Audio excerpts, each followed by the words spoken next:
Salam sejahtera untuk kita semua. Baik, pada saat ini mari kita lanjutkan pelajaran dari filsafat pendidikan Kristen, dan pada saat ini kita sudah memasuki chapter yang ke-6 dengan judul Bertarak dan Mengatur Makanan.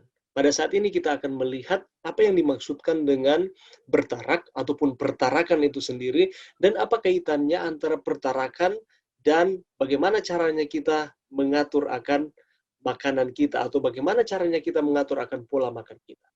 Mari kita lihat pengertian dari pertarakan. Apa yang dimaksudkan dengan pertarakan ataupun bertarak tersebut? Kalau kita melihat sesuai dengan pengertian di dalam Kamus Besar Bahasa Indonesia, menyatakan bahwa pertarakan adalah atau bertarak atau berpantang berarti menyangkal diri, menggunakan secara secukupnya atau tidak berlebihan apa yang baik, dan tidak menggunakan sama sekali apa yang membahayakan oleh tubuh. Jadi kalau kita melihat di dalam pengertiannya, di sana dikatakan bahwa bertarak itu adalah menyangkal diri. Jadi ketika kita berbicara mengenai pertarakan, itu berarti hubungannya, kaitannya dengan bagaimana caranya kita menyangkal akan diri kita sendiri, atau dapat mengendalikan akan diri kita sendiri. Dan menggunakan secukupnya atau tidak berlebihan apa yang baik, dan tidak menggunakan sama sekali apa yang membahayakan oleh tubuh atau membahayakan tubuh. Jadi kalau kita melihat sesuai dengan pengertian ini, di sana dikatakan bahwa bertarak itu berarti harus ada pengendalian diri di dalam kehidupan kita. Ini sebenarnya bukan hanya berbicara mengenai makanan saja, tetapi ini juga berbicara mengenai apa yang kita pikirkan, apa yang kita rasakan, apa yang akan kita lakukan, itu harus lewat pengendalian dari diri kita.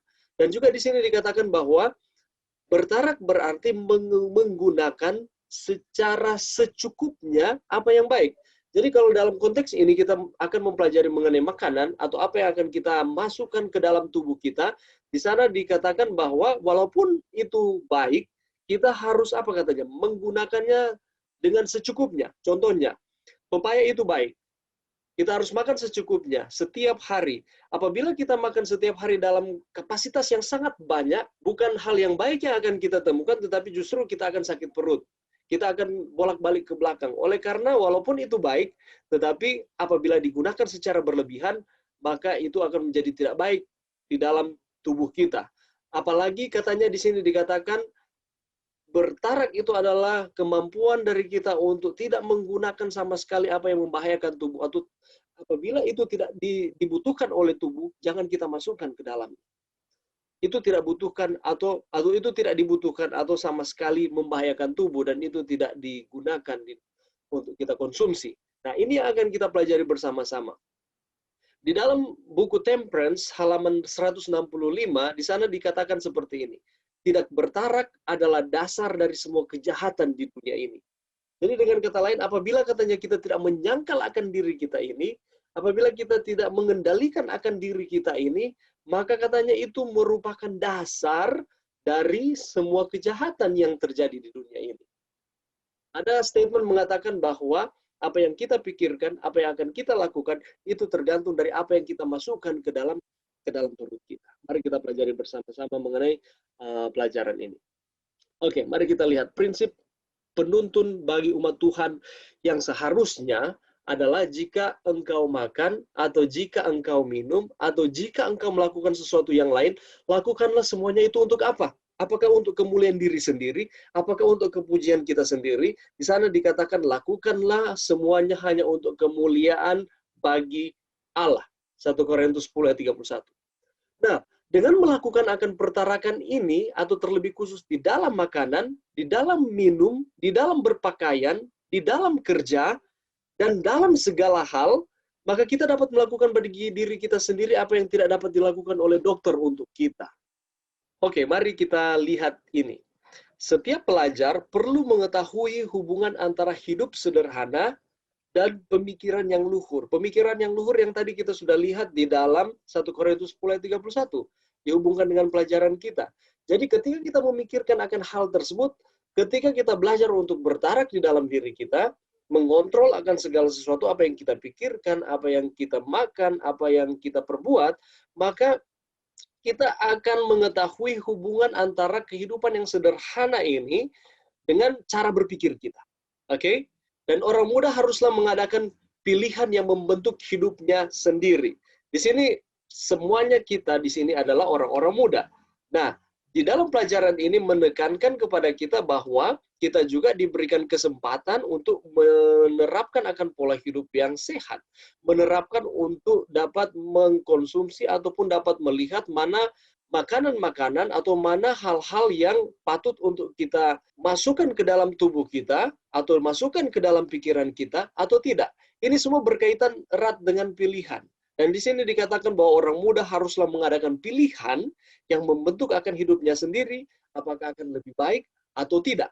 Itu it depends on us. Itu tergantung dari pilihan-pilihan kita. Sifat tidak bertarak adalah musuh terhadap mana semua orang perlu waspada. Tadi kita sudah lihat kutipan yang pertama bahwa apabila kita katanya tidak bertarak, maka itu merupakan dasar sehingga terjadi kekacauan di dunia ini. Nah, sifat tidak bertarak adalah musuh terhadap mana orang atau kita ini perlu waspada, sehingga dapat mematikan akan organ pengamat dan sangat melemahkan kuasa saraf otak, sehingga masalah surga tidak dihargai lagi dan ditempatkan sederajat dengan hal-hal biasa.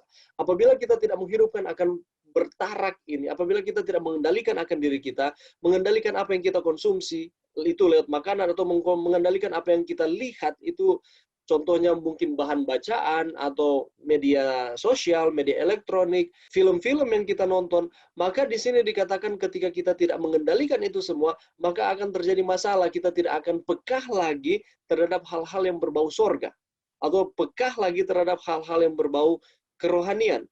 Itulah sebabnya dari awal pelajaran ini saya selalu menekankan ataupun bertanya kepada teman-teman ataupun kita semua, mana yang akan kita pilih? Apabila di satu situasi ada suatu kegiatan yang terjadi secara bersamaan. Yang satu acara ibadah dan yang satu adalah acara televisi yang sangat saya nanti-nantikan di jam yang bersamaan. Apa yang akan kita buat? Itu tergantung dari kita. Kalau saya katakan, mungkin kita akan pilih yang pertama. Ada juga yang mengatakan, oh tidak, saya akan pilih yang kedua. Itu tergantung dari kita. Untuk kita dapat mengambil keputusan seperti ini, penting sekali pengendalian diri. Penting sekali kita melatih akan hidup mengendalikan diri atau hidup bertarak di dalam kehidupan kita. Oke, mari kita lihat dengan alkohol, tembakau, dan juga racun yang lain. Dalam konteks ini kita sedang mempelajari mengenai apa yang kita makan. Sehingga apakah itu akan menjadi hal yang akan menjadi suatu yang baik di dalam kehidupan kita, atau justru itu akan merusak akan organ tubuh kita. Kalau kita melihat begitu banyak penelitian yang menyatakan bahaya dari alkohol, tembakau, dan juga racun-racun yang lain yang masuk ke dalam tubuh. Praktik memberikan pengajaran tentang pertarakan di sekolah-sekolah adalah gerakan yang arahnya benar. Itulah sebabnya kalau kita perhatikan di setiap sekolah menganjurkan supaya kita dapat menghindari akan bahan-bahan ini. Alkohol, minuman keras, miras, tembakau, karena itu semua katanya yang dapat merusak akan tubuh kita, apalagi narkoba. Tetapi seringkali kita lupa ada narkolema atau narkotika lewat mata. Apa yang kita lihat, apa yang kita konsumsi lewat penglihatan kita atau visual kita, seringkali itu akan mempengaruhi akan mau jadi apa kita nanti. Cara berpikir kita akan dipengaruhi dengan apa yang kita lihat. Nah, apa yang kita konsumsi di dalam tubuh kita, ataupun alkohol, tembakau, atau racun-racun yang lain yang tadi kita sudah lihat bersama-sama, itu juga sangat besar akan mempengaruhi bagaimana cara kita berpikir dan bagaimana cara kita mengambil akan keputusan. Nah, kalau kita lihat banyak literatur yang mengatakan bahwa bahaya mengkonsumsi akan alkohol, itu akan menyerang akan, ataupun tembakau, itu akan menyerang akan otak kita. Bukan hanya akan menyerang di otak depan kita atau prefrontal cortex, itu akan menyerang juga di otak-otak kita yang lain. Di bagian-bagian otak kita. Dan akan melemahkan akan kuasa untuk kita mengambil akan keputusan. Dan ini sangat berbahaya. Orang muda dan anak-anak harus mengetahui pengaruh alkohol, tembakau, dan racun lain sejenis yang merusak tubuh, menggelapkan pikiran, dan menimbulkan hawa nafsu pada jiwa. Saya masih mengingat ketika saya duduk di bangku sekolah, SMA kalau tidak salah. Sering hampir setiap tahun dari pemerintah datang untuk memberikan pelajaran, untuk memberikan kuliah umum mengenai bahaya dari alkohol, mengenai bahaya dari tembakau dan racun-racun yang lain yang kita seringkali konsumsi di dalam tubuh, atau obat-obatan yang terlarang dan lain sebagainya. Dan ini menekankan atau menyatakan kepada kita bahwa kita harus menjauhi akan barang-barang seperti ini. Oke? Tetapi seringkali ada yang mengatakan, "Sir, ini kan kita masih muda. Untuk supaya saya bergaul dengan lebih baik lagi, mendapatkan banyak teman, maka saya harus mengkonsumsi tembakau. Maka saya harus minum minuman keras." Apakah seperti itu? Apakah kita akan supaya mendapatkan teman yang banyak, apakah harus dengan cara seperti ini? Seringkali kita melibatkan akan diri kita untuk menjadi sama seperti dengan teman-teman kita yang lain dengan harapan supaya saya mendapatkan banyak teman. Tetapi bukan hanya seperti atau cara seperti itu saja sehingga kita dapat mendapatkan banyak teman. Ketika saya ada atau kalian ada prinsip di dalam diri, walaupun kita bergaul dengan teman-teman kita yang mengkonsumsi seperti ini, tetapi saya memilih untuk tidak mengkonsumsi seperti ini, seperti kita pelajari sekarang, mungkin akan dibully pertama-tama, tetapi ketika kita konsisten dengan cara kita, maka mereka juga akan melihat, mereka akan menghormati, mereka akan menghargai. Dia tidak mengkonsumsi alkohol, dia tidak mengkonsumsi tembakau, dan lain sebagainya. Dan dengan pertolongan Tuhan, kita dapat menjadi saksi bagi mereka, bukan saya yang terikut dengan mereka, tetapi mereka yang akan mengikuti akan cara hidup saya, cara hidup yang sehat. Kenapa kita tidak memilih untuk menjadi seperti itu? Kenapa kita harus menjadi sama seperti dengan mereka? Marilah kita memilih untuk menjadi diri kita sendiri, tidak mengkonsumsi akan barang-barang seperti ini, sehingga orang-orang lain akan melihat bahwa, wah, masa dia bisa untuk keluar ataupun untuk tidak mengkonsumsi akan hal seperti ini. Kalau dia bisa, berarti saya juga bisa. Jadi mari kita menjadi saksi bagi teman-teman kita, menjadi contoh bagi teman-teman kita untuk tidak mengkonsumsi akan hal-hal ini. Oke. Kemalasan dan pergaulan jahat. Di dalam Alkitab ada banyak hal yang menyatakan mengenai hal ini. Kemalasan, hidup tanpa tujuan, ataupun pergaulan yang jahat mungkin merupakan penyebab yang mempengaruhinya sehingga pada akhirnya kita berkompromi dengan hal ini. Kita tadinya tidak mengkonsumsi akan hal-hal ataupun mengkonsumsi akan barang-barang yang tadi kita sudah pelajari, tetapi oleh karena malas, tidak tahu kerja apa, tidak tahu tujuannya seperti apa, kita bergaul dengan, sama seperti dengan tadi saya sudah katakan, bergaul dengan teman-teman kita yang mengkonsumsi akan hal tersebut dan pada akhirnya kita terpengaruh. Saya tidak mengatakan bahwa kita harus tidak bergaul dengan mereka. Kita boleh bergaul dengan siapa saja, tetapi kita harus memiliki prinsip di dalam diri kita bahwa saya mau menjaga akan tubuh saya ini sebagai bait Allah yang diam di dalam diri kita. Bahwa tubuh ini bukan milik kita sendiri, tetapi ini adalah kepunyaan Tuhan. Maka saya harus apa? Saya harus jaga untuk kemuliaan Tuhan. Nah, Amsal 6 ayat 6, "Hai pemalas, pergilah kepada semut, perhatikan lakunya dan jadilah bijak." Terus sebabnya supaya kita tidak menjadi pemalas, kita harus bekerja. Supaya kita tidak hanya tidur-tiduran, kita harus melakukan kegiatan.